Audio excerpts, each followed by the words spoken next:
batandise enteekateeka ya Baminisita okuva mu mawanga gonna agali mu mukago guno okubaganya ebirowoozo ku bizibu eby'enjawulo n'ebisoomooza amawanga gano okutwaliza awamu. Era olukuŋŋaana lugenze okutandika eggwanga erya Azerbaijan eryasembayo okutegeka lisoose kukwasa bukulembeze okulembera olukuŋŋaana luno olwa Baminisita ne libukwasa Uganda bwe balondedde Minisita w'ensonga z'ebweru w'eggwanga mu Uganda Honorable Jeje Odong nga Minisita agenda obanga chairman agenda okulemberamu enteekateeka zino zonna. Era mu kutegeeza kwagamba nti okubaganya ebirowoozo ku nsonga eno okugenda okumala ennaku bbiri bweddu bagenda kutambulira nnyo ku nsonga ekwatagana n'okumalawo obutujju mu mawanga agakyakula ssaako n'enkulaakulana okutwalira awamu. We shall focus, among other areas, on international peace and security, the fight against terrorism, humanitarian crisis, the Agenda 2030 and Sustainable Development Goals, among other issues. Wabula mu kutandika ensisinkano ya leero abakiise basoose kuvumirira embeera egenda mu maaso mu ggwanga erya Palestine era bakiikidde ensingo bannaabo abali mu Nam abawagira Isirayiri mu kifo ky'okuvumirira ebikolwa byayo. We should also be resolute in standing for the independence of all oppressed people, including the people of Western Sahara. We therefore reiterate the call for the full implementation of relevant UN and AU decisions, as well as respect of international laws and treaties obligation to realize those rights for self-determination.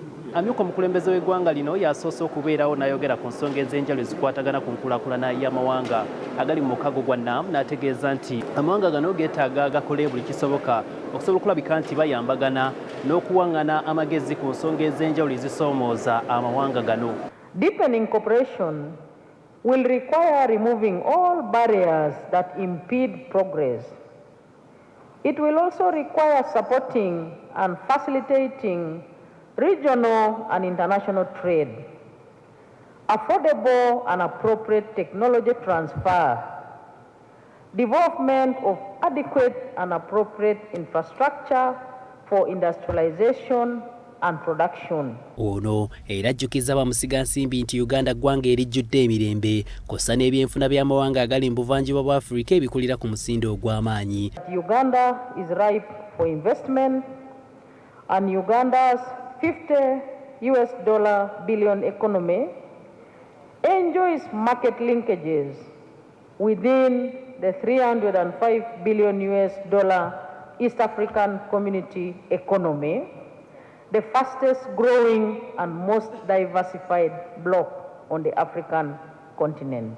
Mu nsisinkano ezabaddewo olunaku lw'eggulo eyabadde ssentebe era nga ye ssentebe olukuŋŋaana lwa Nam Ambassador Adonia Ayebare ategeezezza nti waliwo ebyatuukiddwako era bali mu kukola alipoota ku bye baasazeewo. Allow me to report that the senior officials have reached agreement on the two outcome documents, the final outcome document and the political declaration. Wetwogerera abakulembeze b'amawanga 28 be bakakakasa okubaawo mu nsisinkano y'abakulembeze b'amawanga agali mu Nam nga yakubaawo ku Lwokutaano lwa Ssabbiiti eno era abakulembeze abamu batandise dda okutuuka ku kisaawe ky'ennyonyi Entebbe nga wetuviiriddewo Pulezidenti wa South Sudan Djibouti n'akola ng'omukulembeze wa Sudan ow'ekiseera kw'ossa n'owa Somalia batuuse. Hasif Sekiwunga, BBS Terefayina ageesigika. Webale Hasif Sekiwunga.